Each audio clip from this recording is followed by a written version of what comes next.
फिर कागज भी है, खतौनी भी है, सब कुछ है। और बाद में 310 में रेता घोषित कर दिया गया कि मतलब ये जमीन जो है सरकार की हो गई है। मैंने 31 साल सरहद पे सर्विस किया। मैं सोचता हूँ किसके लिए सर्विस किया? क्या इन्हीं लोगों के लिए जो ऐसे लोग बैठे हैं? ट्रैक्टर से रौंद करके हेंगा मार करके और नगर निगम द्वारा काम स्टार्ट कर दिया गया। नमस्कार, मैं सुमन, आप देख रहे हैं रणभेरी न्यूज़। देखिए, इस वक्त मैं मौजूद हूँ वाराणसी के डोमरी गांव में, जहां पर आप देख सकते हैं हमारे पीछे किसान जो हैं यहाँ पर विरोध दर्ज करा रहे हैं और प्रशासन भी लगी हुई है जो कि कार्रवाई में लगी। बताते चले आपको कि आप इनके पीछे देख सकते हैं जो ये जमीनें हैं, यहाँ खेत हुआ करते थे और किसानों का यहाँ पे कहना है कि बिना नोटिस दिए हुए, जो कि यहाँ पे सरकार का कोई प्रोजेक्ट आने वाला है, उसको देखते हुए ये यहाँ पे बिना नोटिस दिए हुए इनके जो खेती लगी थी उसे हटा दिया गया है। यानी कि बहुत बड़ा नुकसान हुआ है। साथ ही किसान अपनी बहुत सारी बातों को लेकर के आज सुबह से लगातार धरने पर बैठे हुए हैं। उनसे हम बात करेंगे। आपका नाम? जय हिंद, जय जवान, जय किसान, जय सरदार। मैं मणिदेव चतुर्वेदी, भारतीय कृषि टिकट मंडल प्रवक्ता। जी, सवाल पूछे। आज यहाँ पे सब किसान लोग मिल करके आप लोग विरोध दर्ज करा रहे जी, हम बहुत दुखी हैं। 31 जनवरी को फैसला आता है, हमारे खिलाफ आता है। उसमें उसको लेकर के हम डीएम और सारे एसडीएम से मिले, किसी ने सुना नहीं। मैडम, बिना नोटिस दिए खड़ी फसल, जबकि हाई कोर्ट के आदेश पर यहाँ फसलें बोई गई थी और जमीन को रौंद दिया गया। जो पाटा बोलते हैं ना, पाटा चला दिया गया, लोगों को एकदम रौंद दिया गया, घरों को तोड़ा गया बिना नोटिस के। जबकि नियम ये कहता है कितने घर टूटे हुए? कम से कम 5-6 घर टूटे हुए हैं। कितने? 20 ठो टूटे हुए हैं। और जो है फसलें पूरी बर्बाद करके एकदम पाटा चला दिया गया। रुके दीजिए, पाटा चलाया गया। ये देखिए मैम, जो आप फोटो देख सकती है, हमने खींचा है इसको। इसमें देखिए टूटे हुए घर, हमने फोटो लेके घूम रहे हैं। क्या ऐसा ही होता है बिना नोटिस के? 30 दिन हमें हमें अधिकार दिया गया, 30 दिन के अंदर में कोई कार्रवाई ना हो। 30 दिन के अंदर लोगों ने जमीन रौंद दिया। हम कहाँ जाएंगे? हम यहाँ बैठ रहे हैं तो यहाँ भी हम सवाल कह रहे हैं कि आप जो है कि क्यों बैठे हुए हैं? तो सवाल है कि हम जाएं तो जाएं कहाँ? हम भी तो भारतीय नागरिक हैं। हम अहिंसा में विश्वास करते हैं, हम सबकी बात मानते हैं। तो कम से कम कोई अधिकारी आके सांत्वना दे, बातचीत होगी। ये तो भी आज तो प्रशासन यहाँ पहुंचा। प्रशासन पहुंचा है, प्रशासन का धन्यवाद है। नायब तहसीलदार पहुंचे, हमने दिया, उन्होंने 7 दिन का टाइम लिया कि 7 दिन के अंदर में हम इसको जो है कि हम आपको निष्कर्ष देंगे। हम 7 दिन कुछ नहीं कहेंगे, 7 दिन में उनसे मिलेंगे, जो निर्णय आएगा उसके ऊपर हम आगे की ये आज वादा किया? जी, आज वादा किया। ऑनलाइन हमारे पास ऑनलाइन वादा किया गया कि नायब तहसीलदार सदर थे और ये डिप्टी एसपी साहब थे यहाँ पे, सब प्रधान सबके सामने कहा गया 1 हफ्ते बाद हम जो है इसका निर्णय देंगे। आगे आप क्या कार्रवाई करेंगे? आगे कार्रवाई करें, नहीं होगा तो सर हमारा क्या बचता है? धरना, प्रदर्शन, आंदोलन, यही हमारा एक रास्ता है जो संविधान ने हमको दिया है। उसके आधार पर हमें जहाँ अनुमति मिलेगी, जैसे भी शास्त्री घाट बैठना होगा, यहाँ बैठना होगा, जहाँ बैठना होगा, जो होगा वो देखा जाएगा। लेकिन हम अपनी जमीनें, जो ये जमीनें 13 स्वतंत्रता पूर्व और बाद में भी हमारे नाम दर्ज थी, अचानक रेता घोषित हुआ था। मैं एक बात बताना चाहता हूँ, अगर मान लिया रेता घोषित हो गया तो एनजीटी का प्रावधान बनारस में क्या कर रहा है? 200 मीटर के दायरे में कोई भी कार्य नहीं होना चाहिए। अस्थायी अस्थायी, आपको पता है बनारस में पहले टेंट लगा था, कैमल आया था, हटाया गया। तो अभी सर निर्माण क्यों हो रहा है? धारा यहाँ से हरिद्वार तक, उसका प्रेशर पड़े गंगा पर। क्या बन क्या रहा है यहाँ? ये देखिए, एक तो सीवरेज बन रहा है यहाँ पे, सीवरेज बन रहा है और यहाँ पौधे लग रहे हैं और 4 दीवारियाँ ये बन रही हैं, जबकि नहीं बनाई। एनजीटी के स्वच्छ होना चाहिए, खुला होना चाहिए। इसको लेकर के भी हम लोग माँ गंगा बचाओ अभियान भी हम लोग कर रहे हैं कि ये 200 मीटर में किसी प्रकार का कोई दायरा न हो। जब तक कोर्ट, अब तो आप कैसे काम कर रहे हैं? कोर्ट ने तो आपको लिख के नहीं दिया, काम करिए ना। जब जब मुकदमा चल रहा था, आप क्यों काम कर रहे? घरों को तोड़ रहे, उजाड़ रहे। कम से कम फसलों को छोड़ देते, फसल अपने समय पे होती। 302 का मुकदमा दर्ज होना चाहिए, फसलों को बर्बाद किए हैं। कोई सुप्रीम को हाई कोर्ट भी नहीं कहेगा। ऐसा ही प्रशासन होता है क्या? यही अमृतकाल है कि हमारे फसलों को रोक दिया गया? बताइए। आपने हमें बताया कि महीनों पहले से ये कार्रवाई शुरू हुई। इस चीज को लेकर आप प्रशासन से पहले भी तो जी जी, मिले होंगे। अभी परसों ही डीएम को मिला गया, हमारे प्रतिनिधिमंडल मिला जी, होगा। लेकिन जैसे हम देख आए, शाम को फिर ट्रैक्टर यहाँ चलता हुआ अभी भी देखिए मैम, काम हो रहा है। और नहीं, कोई नहीं सुन रहा है, कह रहे हैं सब लोग, लेकिन कोई सुन नहीं रहा है। सर बताइए, आपके चैनल के माध्यम से मैं कहना चाहता हूँ, क्या फसलों को रोक देना सही है बिना नोटिस के? आप किसी को विस्थापित करेंगे, स्थापित नहीं करेंगे, तोड़ने से पहले उसको मौका होना चाहिए। उसकी माँ बीमार है, बहन कैंसर है, क्या क्या नहीं, उसको बताइए कि आप नहीं खाली करेंगे। ये सिस्टम वो भी अपनी पक्ष को कोर्ट में रखेगा। नोटिस इसीलिए होती है, देश संविधान से चलेगा कि एक व्यक्ति की सोच पर चलेगा। तो हम बहुत अवाक हैं। मैंने 31 साल सरहद पे सर्विस किया। मैं सोचता हूँ किसके लिए सर्विस किया? क्या इन्हीं लोगों के लिए जो ऐसे लोग बैठे हैं?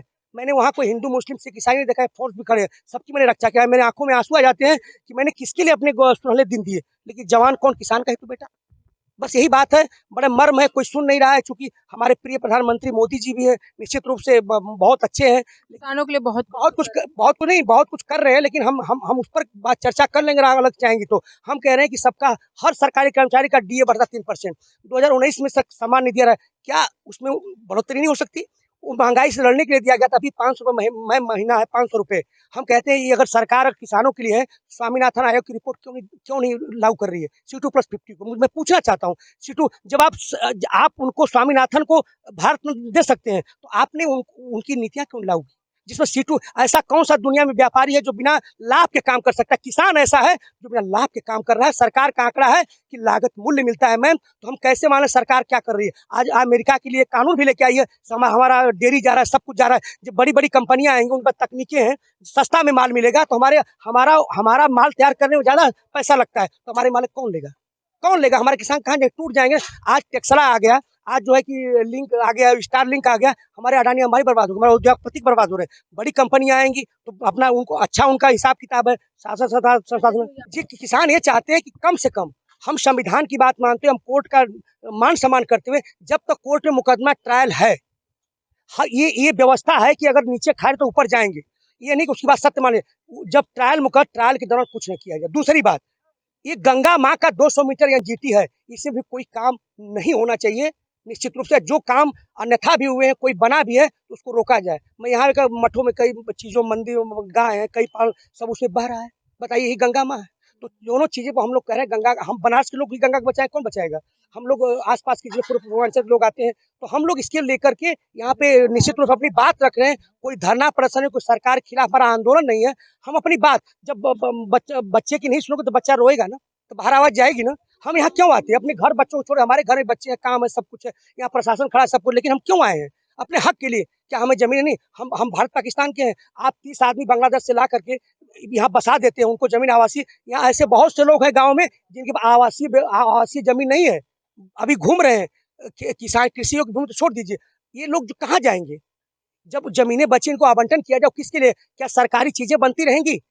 जमीनें हमारी ली गई थी, उसमें काटी गई थी। जब धारा 52 का प्रकाशन, जमदाई प्रथा उन्मूलन हुआ था, तो जमीनें हमारे लिए नहीं थी कि हमारे लिए सरकारी व्यवस्था होगी। तो सब चीज सरकारी हो जाएगा, सब चीजें हो जाएंगी, तो हम गरीब कहाँ जाएंगे? आप बांग्लादेश से ला के बसा दे तो उनको जमीन मिल जाती है, जो इंडियन के आदमी उसको नहीं मिलता है, भारतीय को। तो कहीं ना कहीं हमें पीड़ा है, किसानों को, मजदूरों को पीड़ा है। हम रो रहे हैं यहाँ पर, निश्चित रूप से बहुत तकलीफ है। आपका नाम? उमेश दो। परसों दिन शाम को 4 बजे बुलडोजर लगा के वहाँ पर लोग पहुँच गए थे तोड़ने के लिए।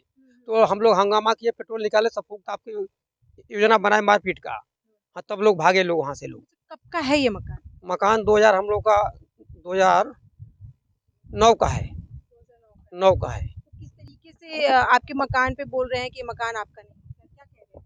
हम लोग का रजिस्ट्री कागज भी है, खतौनी भी है, सब कुछ है।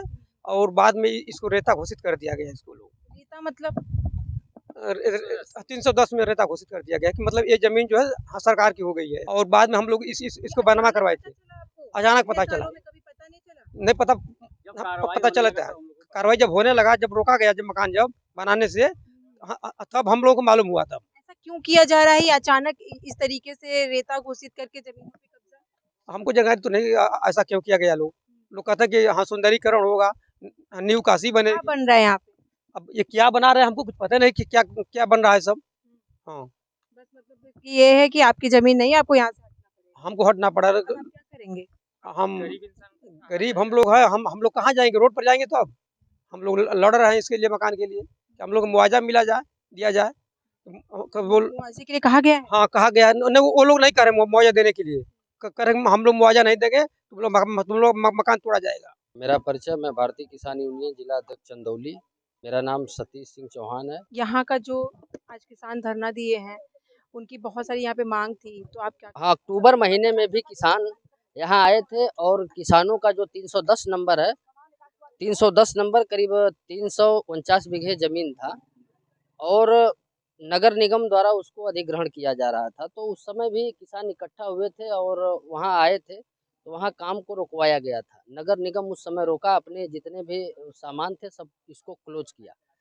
क्लोज किया, ख़त्म किया, तो हम लोगों को आश्वासन ठोस था कि अभी तक कोई कार्रवाई, जब तक कोर्ट का निर्णय नहीं आ जाएगा तब तक कोई कार्रवाई नहीं होगी। तो ये मामले जो है कि सदर एसडीएम साहब के यहाँ गया, तो एसडीएम साहब ने इसको खारिज कर दिया।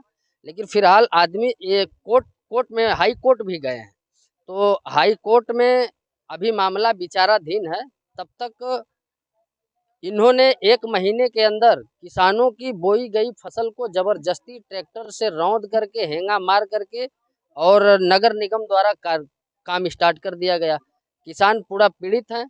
हम लोग चाहते हैं कि जो भी इस लोकतंत्र देश में, संवैधानिक देश में किसी के साथ कोई जबरदस्ती नहीं हो। हमारे लिए न्यायालय है, कोर्ट है। अगर ठीक है, कोई अगर मामला कोर्ट में पड़ा है तो कोर्ट का जो भी दिशा निर्देश होगा उस पे सम्मान है, काम करिए आप, और किसान भी रुकेंगे। लेकिन ऐसा कुछ नहीं, इन्होंने शासन सत्ता का एक ताकत मान लीजिए, जो भी कहें उस आधार पे काम कर रहे हैं। तो हम चाहते हैं कि इस काम को रोका जाए।